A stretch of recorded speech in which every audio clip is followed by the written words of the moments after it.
La Bible dit la reine de Saba vit Salomon et elle vit la sagesse de Salomon et la maison qu'il avait bâtie. Elle a vu deux choses, sa sagesse et la maison qu'il avait bâtie. Elle a vu ce qui est immatériel en lui et elle a vu ce qui est matériel en lui. Les gens voient deux choses. Quand ils vous voient, ils voient deux choses. Quand tu pries en langue, ils voient ta prière en langue et puis après ils se demandent ça a donné quoi de concret. Il y a des questions que les gens se posent qui ne vous le disent pas franchement. Mais dans leur tête, quand ils te voient, ça dit plus tu vas à l'église, ce qui se demande derrière, c'est il a eu quoi dedans. C'est pourquoi souvent vos parents vous appellent pour vous demander c'est comment. En fait, ce n'est pas une question anodine, c'est une question de j'ai vu ta spiritualité, j'ai vu tes jeûnes, j'ai vu tes prières, mais je n'ai pas encore vu ta maison. La reine de Saba a vu deux choses. Vous invalidez votre spiritualité quand rien n'est bâti.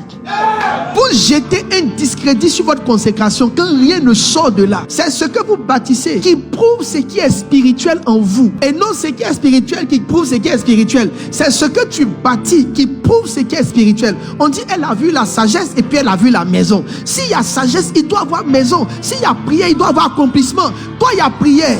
Il y a jeûne, il y a enseignement, mais il n'y a rien après. L'immatérialité doit rejoindre la matérialité. Le spirituel doit engendrer des choses. Il dit, je souhaite que tu prospères, comme prospère l'état de ton âme. Je vous dis une chose, la reine de Saba, c'est qui? La reine de Saba, c'est une païenne qui est venue rencontrer un enfant de Dieu, qui est venue voir. Enfant de Dieu, là même, ça veut dire quoi? La Bible dit, elle est venue le tester. Elle a testé spirituellement. Elle a vu qu'il prie bien, il jeûne bien. Maintenant, quand ils sont partis au restaurant pour manger là, elle a vu qu'il attendait qu'elle les paye. Donc les gens vous regardent. Le pasteur de la famille, on dit à funérailles, on cotise.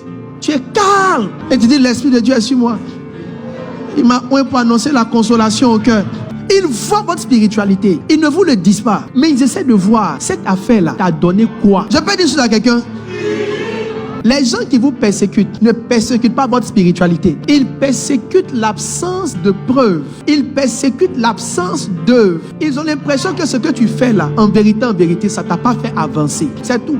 Il n'y a personne qui prie, qui a conçu pour sa maman, conçu pour ses parents, qui a aidé tout le monde et puis on lui demande tu vas à l'église pourquoi? On dit, église là, tu sais pas, c'est quand même, c'est où? Il n'y a pas culte aujourd'hui. Il dit, les gens ne te persécutent pas. C'est parce qu'ils ne voient rien. Tu es à l'église, il n'a pas envoyé quelque chose un peu. Tu ne dépannes personne. Toi-même, tu en parles.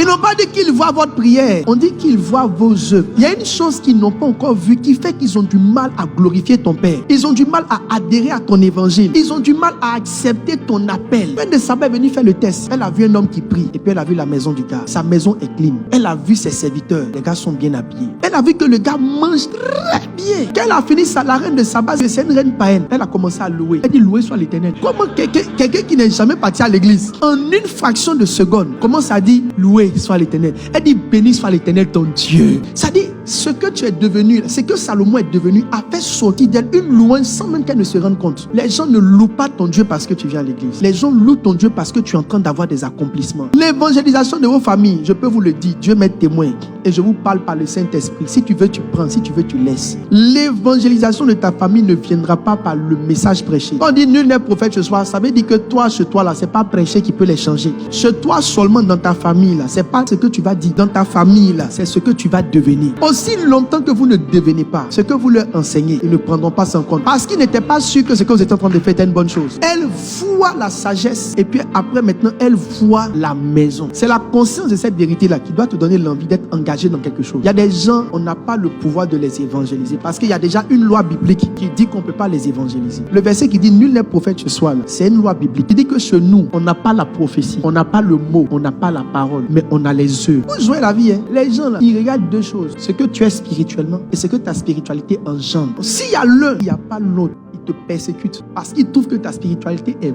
vaine, c'est inutile. Donc je vais te dire la vérité, c'est pas une prophétie, hein? Mais beaucoup de personnes pensent que toi tu ne fous rien de bon de ta vie. Parce qu'en vérité là, depuis tu viens là, ils ne voient rien.